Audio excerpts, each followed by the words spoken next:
लिया। ऋषि दयानंद जो बार बार बोल रहे हैं, 5वां नियम में यही बोला कि सब काम धर्म अनुसार अर्थात सत और असत को विचार करके करो।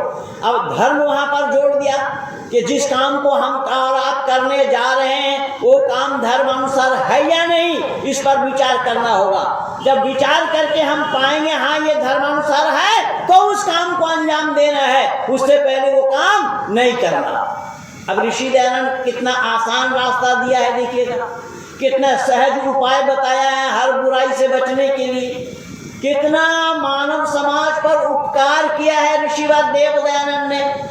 तो ऋषि लिखते हैं कि सब काम धर्म अनुसार अर्थात सत और असत को विचार करके करो। ये सत है तो करो, अगर असत है तो ना करो। जब असत है तो करो, असत है ना करो, सत है तो करो। तो जब असत है ना करो और उसी असत का ही प्रचार प्रसार मन से आज हो रहा है ये समाज का।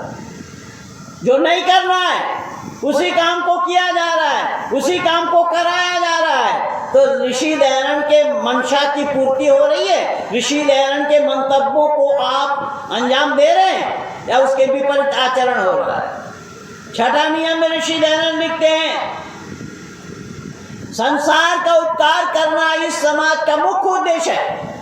केवल अपना उपकार नहीं, संसार का, कि संसार का उपकार करना इस समाज का मुख्य उद्देश्य है। शारीरिक, आत्मिक और सामाजिक उन्नति करना। पहले शारीरिक उन्नति हो, शरीर को पहले सबल रखो, शरीर को पहले स्वस्थ रखो। अगर शरीर तुम्हारा स्वस्थ नहीं होगा, सबल नहीं होगा, तुम आत्मा को भी ठीक नहीं रख पाओगे। शारीरिक आत्मिक उन्नति हो जाए तब सामाजिक उन्नति करो। देखिए सामाजिक उन्नति लोग भाग भाग करके कर रहे हैं। पिछले दिन आप लोगों ने भी देखा होगा, अगर देखे नहीं होंगे तो सुने तो जरूर होंगे कि अटल ने दोनों घुटना बदल करके समाज का सेवा कर रहे हैं। दोनों घुटना बदल, यानी घुटना बदल बदल करके सामाजिक सेवा कर रहे हैं। ऋषि दयानंद क्या लिखा है? ऋषि दयानंद ने लिखा है शारीरिक उन्नति पहले है, आत्मिक उन्नति उसके बाद है, सामाजिक उन्नति फिर उसके बाद कर पाओगे। लेकिन तुम खुद स्वस्थ नहीं हो, तुम घुटना बदल रहे हो। जब पत्रकारों ने पूछा था, उन्होंने घुटना के साथ बहुत बड़ा अत्याचार किया था, इसलिए घुटना खराब हुई, घुटना बदलना पड़ा। पत्रकारों ने पूछा था अटल जी से क्या आप ब्रह्मचारी हैं? उन्होंने केवल एक शब्द में ही जवाब दे दिया, मैं शादी नहीं की बस। अब इससे अंदाजा लगा दीजिए क्या था क्या नहीं था। तो कहने का तात्पर्य मेरा ये है कि ऋषि ने तो सारा आपको खजाना दे करके गए। ऋषि ने तो कोई ऐसा जगह खाली नहीं छोड़ी, ऋषि दयानंद ने कोई ऐसा रास्ता खाली नहीं छोड़ा जहां से आप निकल के भागेंगे। तो शारीरिक उन्नति, आत्मिक उन्नति और सामाजिक उन्नति करना ये मुख्य उद्देश्य है ऋषि दयानंद की दृष्टि में। 6वां नियम में लिखा है। 7वां नियम में क्या लिखा ऋषि दयानंद ने? 7वां नियम लिखा है कि सबसे प्रीतिपूर्वक, शब्द पर ध्यान देना, सबसे प्रीतिपूर्वक धर्मानुसार यथा योग बरतना चाहिए। अब यह यथा योग बरतना भूल गए लोग। यथा योग बरतने के लिए योगेश्वर कृष्ण के पास जाना पड़ेगा। योगेश्वर कृष्ण ही एक ऐसे ऋषि हमारे हुए हैं, एक ऐसे महापुरुष हुए हैं। योगेश्वर कृष्ण को छोड़ देंगे तो हमारा वैदिक संस्कृति में कुछ भी नहीं रहेगा। और ये राम के पीछे पड़े हैं, ये राम के पीछे पड़े हैं। भाई राम के पीछे पढ़ो या आगे पढ़ो, इससे कुछ फायदा होने वाला नहीं है। लेकिन राम का नाम लेना रोग का निदान नहीं है, अपितु कृष्ण के नाम लेने से रोगों का निदान पाया जाना संभव होगा। आप कहेंगे कैसा? मैं प्रमाण दे रहा हूं। योगेश्वर कृष्ण ने यह नीति दी है मानव समाज को। आप सब लोगों को पता है, सब लोग जानते हैं कि महाभारत के इतिहास को। जिस महाभारत में योगेश्वर कृष्ण प्रयास तो कर रहे थे कि दोनों परिवार मिल जाए, लेकिन नहीं हो पाया। और वो ये कह रहा है कि धर्म क्या है मैं जानता हूं, लेकिन उस पर आचरण करने की वृत्ति मुझ में नहीं। सुना आप लोगों ने? नहीं बोल पाएंगे। उन्होंने कहा धर्म क्या है? दुर्योधन ने क्या बोला? धर्म क्या है मैं जानता हूं, लेकिन उस पर आचरण करने की वृत्ति मुझ में नहीं है। केवल इतना ही नहीं, आगे बढ़िए तो पता लगेगा। योगेश्वर कृष्ण ने अर्जुन को समझाया, लेकिन अर्जुन ने कहा ये क्या बात कर रहे हो आप भाई, मैं कैसे युद्ध करूंगा? इससे तो बेहतर यही होगा दूर देश में जाकर भिक्षा मांगकर अपना गुजारा करूंगा। योगेश्वर कृष्ण कह रहे हैं अरे अर्जुन, तुम क्षत्रिय हो, तुम क्षत्रिय तेज बल को अवलंबन करना नहीं चाहते हो, तुम कायर जैसा भिक्षा मांगकर गुजारा करना चाहते हो, तुम नपुंसक हो। क्षत्रिय तेज बल को तुम तिलांजलि दे करके आगे बढ़ना चाहते हो, तो आगे कैसे बढ़ोगे? क्षत्रिय तेज बल के द्वारा ही आगे बढ़ा जाना संभव होगा। ये मैं नहीं कह रहा हूं, योगेश्वर कृष्ण कह रहे हैं। अर्जुन ने बोला मैं किससे युद्ध करूंगा? कोई भाई है, कोई भतीजा है, कोई चाचा है, कोई ताऊ है। योगेश्वर कृष्ण ने कहा तुम्हें नहीं मालूम, युद्धम तु क्षत्रिय धर्मा तत्त्वम कथम त्यागसी। युद्ध करना क्षत्रियों का धर्म है, इसे त्यागते हुए तुम कहाँ चले जाते हो?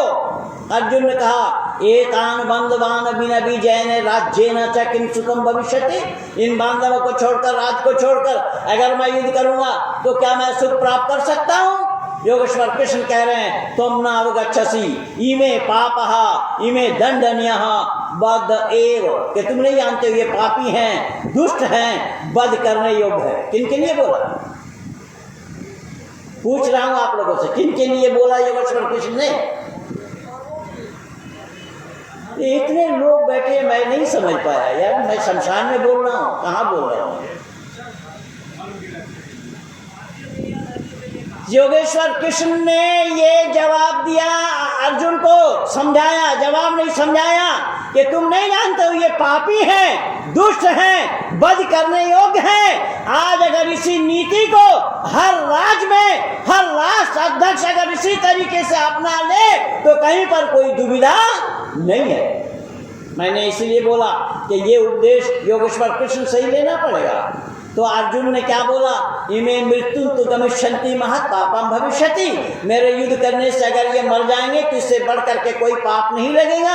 योगेश्वर कृष्ण ने फौरन कहा नहीं ये तत्पापम आत्मा मृत्यु न गच्छति केवलम शरीरम नश्यति त्वम इदं न अवगच्छसि आत्मा अजरः अमरः अयम कदापि न नश्यति युद्धम तु क्षत्रियस्य परमः धर्मः अतः युद्धम कुरु।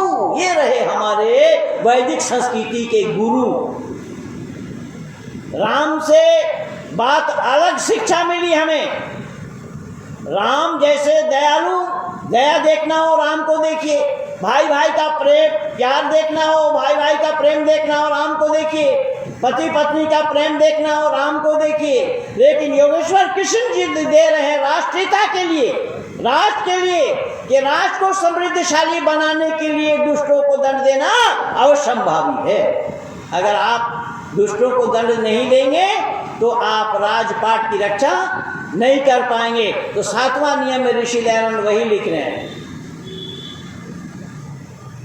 सबके साथ प्रीति पूर्वक धर्म अनुसार, धर्म में जो आदेश है उसके अनुसार यथा योग बरतो। यथा योग बरतो माने टिट फॉर टैट, सठी साठम समाचरित। अगर आप ये तरीका नहीं अपनाते हैं तो राजपाट की रक्षा नहीं कर पाएंगे। राजपाट की रक्षा के लिए मैंने निवेदन किया कि योगेश्वर कृष्ण ने हमें ये उपदेश दिया है कि शत्रु को छोटा न समझना और शत्रु को कभी भी मौका मत देना। शत्रु को अगर मौका दोगे तो दोबारा करेगा। आपने देख लिया किस तरीके से पाकिस्तान भारत पर हमला कर रहा था, लेकिन माननीय प्रधानमंत्री जी ने जब एक बार सैनिक स्ट्राइक कर दिया तो चिल्पो बंद हो गया। देखा नहीं है? ये तो प्रैक्टिकल कर पता लग रहा है। तो इसी तरीके से ये सारा उपदेश योगेश्वर कृष्ण का है। योगेश्वर कृष्ण ने इसी प्रकार मानव समाज को बनाने के लिए, मानव समाज को दिशा निर्देश देने के लिए, मानव समाज के उत्थान के लिए, मानव समाज के चरित्र निर्माण के लिए योगेश्वर कृष्ण ने ये सारा उपदेश दिया। लेकिन हम लोग केवल कहते सुनाते हैं, करते नहीं। तो जब हम अमल नहीं करेंगे तो इससे लाभ किसका होगा? अब देखिए, हमारे यहाँ नियम है दोनों समय संध्या करने का, और हम संध्या नहीं करते हैं। और हमारा शास्त्र का उपदेश है नातिष्ठति तो यहाँ पूर्वम नुपसते यश्च पश्चिमम सहस्रुद्रवत् बहिष्कार्या सर्वेस्मात् दुष्कर्मणा। जो सुबह और शाम दोनों समय संध्या नहीं करता उसको अपने कुल से हटाकर शूद्र कुल में ढकेलो। यहाँ हमारे यहाँ शूद्र उसको कहा गया, सफाई कर्मचारी को शूद्र नहीं कहा गया। जो दोनों समय संध्या नहीं करता उसको शूद्र बोला गया है। तो हमारे यहाँ जो नियम है उस नियम को हम अपनाते नहीं है। और जो 5 बार नमाज पढ़ते हैं, जो 5 बार नमाज पढ़ते हैं, तो करने वालों को लाभ मिलेगा या ना करने वालों को लाभ मिलेगा?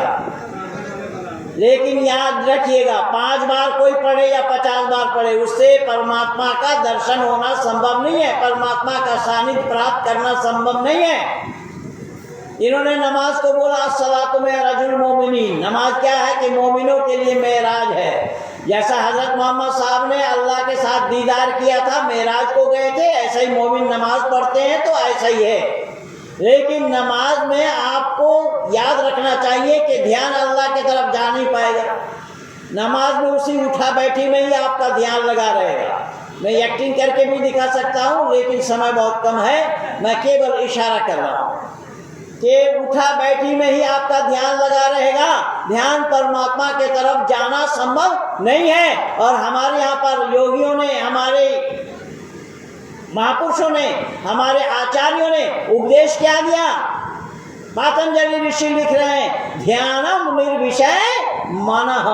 अपने मन को निर्विषय बना देने का नाम ध्यान है। आसन बोले स्थिरम सुखम आसनम, स्थिर पूर्वक ज्यादा देर तक बैठने का नाम आसन है। लेकिन जो उठा बैठी कर रहे हैं तो ये आसन भी नहीं है और ध्यान भी नहीं है। तो अल्लाह के पास फरियाद क्या कर रहे हैं? ये रुकू में जाएंगे तो तस्बीह अलग, सुभान रब्बिल अज़ीम कहना पड़ेगा 3 बार 5 बार 7 बार बोले, फिर समी अल्लाहु लिमन हमिदा बोलकर खड़ा होना पड़ेगा, रब्बना लकल हम्द बोलना पड़ेगा, फिर सीधा में जाना पड़ेगा, वहाँ पर तस्बीह अलग है, सुभान रब्बियल आला, सुभान रब्बियल आला, ये 3 बार 5 बार 7 बार करे, फिर अल्लाहु अकबर कह के बैठना पड़ेगा। तो उसी ध्यान जो है ईश्वर अल्लाह की तरफ जा रहा है क्या? सवाल ही पैदा नहीं होता। इसलिए ध्यानम निर्विषय मना बोला है हमारे ऋषियों ने। लेकिन दुनिया वालों ने सच्चाई को जानने का प्रयास नहीं किया। तब ऋषि लेना 8वां नियम में लिखते हैं, अविद्या का नाश और विद्या की वृद्धि करनी चाहिए, कि जब तक यह विद्या का नाश आप नहीं करोगे तो विद्या की वृद्धि नहीं हो पाएगी। समझ में आ रही है बात? ऋषि लेना कह रहे हैं कि अगर विद्या की वृद्धि करना चाहते हो तो अविद्या का नाश पहले करो। अविद्या का नाश पहले है तो विद्या की वृद्धि बाद में है। क्यों है उसका मैं आप लोगों को प्रैक्टिकल बताता हूँ। जो लोग खेत में अनाज बोते हैं तो खरपतवार को पहले निकाल कर फेंकते हैं या खरपतवार के बीच में अनाज बोते हैं? जल्दी बोलिए। पहले? अब इतना देर में मैं आपके स्वर से ही पहचान पाया कि आप हमारे पुराने मित्र हैं। तो आप बोले नहीं थे, मैं नहीं पहचान पाया, बाय गॉड कह रहा हूँ। तो मैंने निवेदन किया, ऋषि लेना यहाँ क्या कह रहे हैं देखिएगा। ऋषि लेना कह रहे हैं अविद्या का नाश पहले है, विद्या की वृद्धि उसके बाद में है। तो जब हम खेत में अनाज बोते हैं तो खरपतवार को, घास फूस को पहले बाहर करते हैं, उसके बाद करते हैं ना।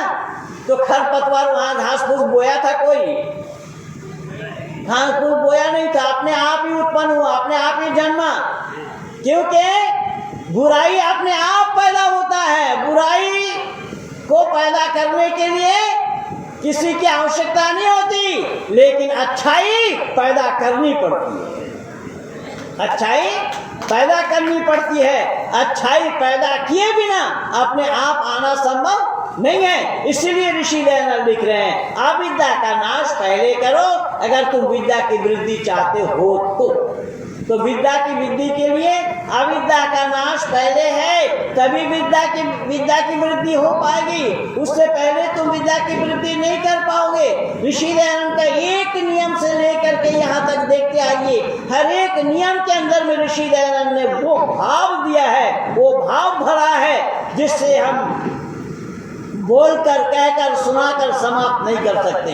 कई जन्मों तक हम अगर हम प्रचार करें तो भी समाप्त किया जाना संभव नहीं है। इसीलिए तो लोगों ने लिखा है कि 100 बार जन्म लेंगे, 100 बार फना होंगे, एहसान दयानंद की फिर भी ना अदा होंगे। ये ऋषि दयानंद का इतना बड़ा योगदान है, पर हमने जानने का प्रयास नहीं किया। नवा नियम में ऋषि दयानंद और क्या लिखते हैं देखिएगा। नवा नियम में ऋषि लिखते हैं कि अपनी ही उन्नति में संतुष्ट न रहना चाहिए, किंतु ब्रेक लगा दिया, किंतु प्रत्येक की उन्नति में अपनी उन्नति समझनी चाहिए। अब देखिए, सामाजिक ताना बाना बुनने के लिए, सामाजिक बंधन को रखने के लिए, सामाजिक तरीका को अपनाने के लिए ऋषि का उद्गार देखिए, ऋषि का मंतव्य देखिए, ऋषि का उद्देश्य देखिए कि किस तरीके से ऋषि ने मानव समाज को यह उपदेश दिया है कि अपनी उन्नति में संतुष्ट रहोगे तो स्वार्थी कहलाओगे। देखिए क्या क्या क्या बताया ऋषि ने। योगेश्वर कृष्ण का भी यही उपदेश है कि अपने उन्नति में संतुष्ट ना रहकर सबकी उन्नति में अपनी उन्नति समझनी चाहिए। तो समाज को सबको लेकर के चलना होगा। समाज का ताना बाना तभी आप सही ढंग से रख पाएंगे। लेकिन यहाँ लोग दूसरा कुछ समझते हैं जिससे समाज की उन्नति नहीं हो पा रही। 10वां नियम में ऋषि ने और क्या लिखा देखिएगा। सब मनुष्यों को, शब्द पर ध्यान देना, सब मनुष्यों को सामाजिक सर्वहितकारी नियम पालने में स्वतंत्र रहना चाहिए और प्रत्येक हितकारी नियम में सब स्वतंत्र रहें। ये है ऋषि दयानंद। यानी सामाजिक जो सर्वहितकारी नियम है उसमें आप अपना व्यक्तिगत मत चलाइए, समाज को लेकर के आपको चलना होगा। अगर समाज की उन्नति आप चाहते हैं, समाज का भला आप चाहते हैं, समाज का उत्थान आप चाहते हैं, तो आपको सबको लेकर के चलना होगा। जो सामाजिक उन्नति इसी में है, अगर ये नहीं कर पा रहे हैं तो फिर स्वार्थी कहलाएंगे। और जो अपना हितकारी नियम है उसमें आप स्वतंत्र हैं। हम व्यक्तिगत क्या करेंगे? जैसा हम सड़क पे गए, एक अंधा आदमी आ रहा है कि है कोई हमें रास्ता पार कराने वाला, हमें किसी से पूछने की आवश्यकता नहीं है, मैं उसका हाथ पकड़ूंगा और रास्ता पार करा दूंगा। उसमें मैं स्वतंत्र हूँ। और प्रतंत्र, यहाँ से कोई माइक मांगेगा मेरे से तो मैं दे सकता हूँ क्या? नहीं दे सकता हूँ। यहाँ प्रतंत्र, यानी स्वतंत्र और प्रतंत्र का परिभाषा को समझ लीजिए। जो मानव समाज के लिए ऋषि ने ये बतलाया है कि जो सामाजिक नियम है, सामाजिक सर्वहितकारी नियम है, सर्वहितकारी बताया, सबका भला, सबके हित जिसमें हो उस नियम में तुम स्वतंत्र रहो। अपना स्वतंत्र विचार मत लगाओ, वहां सबको लेकर के चलो, सबसे परामर्श करते हुए चलो, सबसे विचार विमर्श करते हुए चलो। और जो तुम्हारा व्यक्तिगत हितकारी नियम है, हम बनाएंगे, घर बनाएंगे या नहीं बनाएंगे, कैसा बनाएंगे, कौन कमरा कहाँ बनेगा, इसलिए मैं कल रात आप लोगों से बताया था कि ये इसमें आप स्वतंत्र हैं। कमरा तो आप बना लेंगे, कमरा बनाने के लिए आप योजना बना रहे हैं, महीना 6 महीना साल 2 साल पहले योजना बना रहे हैं, दुकान बनाने के लिए योजना बना रहे हैं और क्या क्या बनाने के लिए योजना बना रहे हैं। लेकिन आपके बाद आपके उत्तराधिकारी जो बनेंगे, आपके पुत्र, उस पुत्र को बनाने के लिए आपने कोई योजना नहीं बनाई। इससे समाज का ताना बाना बिगड़ रहा है। तो समाज का ताना बाना को बनाए रखने के लिए ऋषि दयानंद ने ये सारी व्यवस्थाएं हमें दी है। तो हमारे पास एक प्रश्न आया है, इसमें ये लिखते हैं, क्या वेदों में शूद्र जाति को नीच बताया गया क्या? अच्छा, शूद्र जाति को डोम, चमार, मलेच्छे, दुसाध भी यज्ञशाला में हवन करने के अधिकारी हैं। जी हाँ, आपसे किसने मना किया कि ये अधिकारी नहीं है? हमारे यहाँ पर कोई जाति भेद नहीं है। मैं तो कल भी बोला था, समान प्रसवात्मी का सजाति, प्रसव करने का तरीका जिनका एक है वो सब एक जाति के हैं। लेकिन जो चमार आपने बोला, शूद्र बोला, तो शूद्र के लिए भी मैंने अभी कहा कि जो दोनों समय संध्या नहीं करते हैं वो शूद्र हैं। उनको शूद्र कुल में ढकेलने के लिए ऋषि ने बोला है। तो उसमें मनुस्मृति में यही लिखा है कि नातिष्ठति तो यहाँ पूर्वम नुपासते यश्च पश्चिमम शूद्र बहिष्कार्या सर्वेस्मात् दुष्कर्मणा, कि अपने कुल से उसे हटाओ, अपने कुल से उसे दूर करो जो तुम्हारा यहाँ पर संध्या नहीं करता है। दोनों समय संध्या करने की विधि है।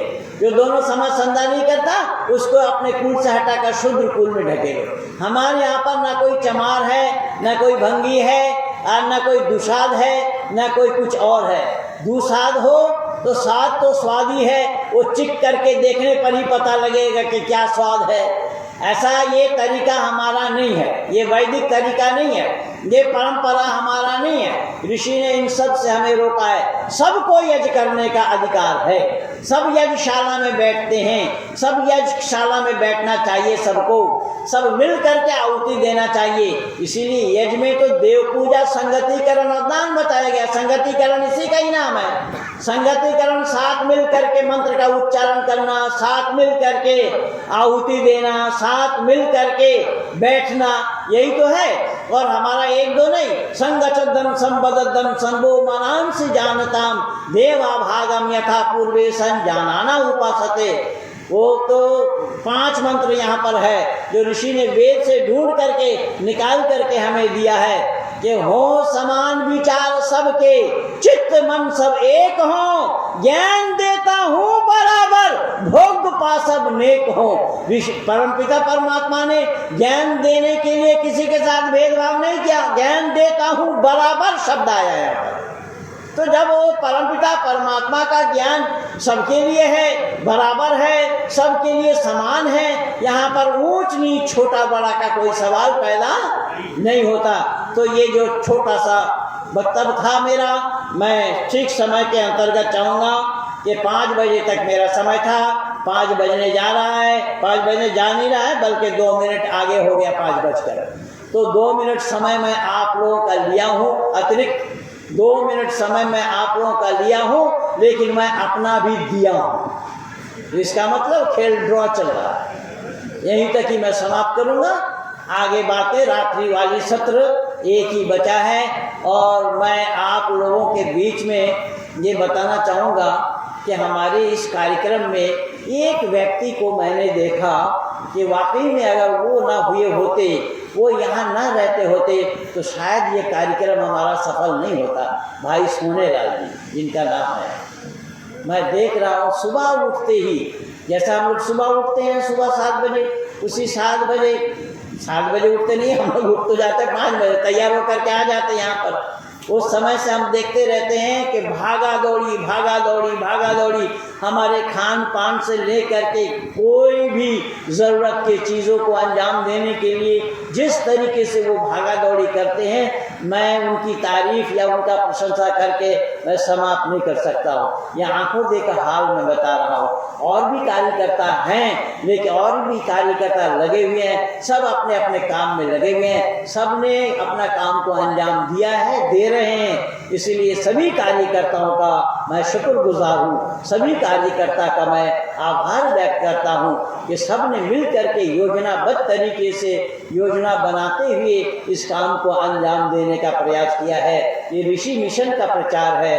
देव दयानंद के विचारों का उद्गार था। देव दयानंद के जो विचार हैं उन विचारों को जन जन तक पहुंचाने का ये सारा प्रयास था।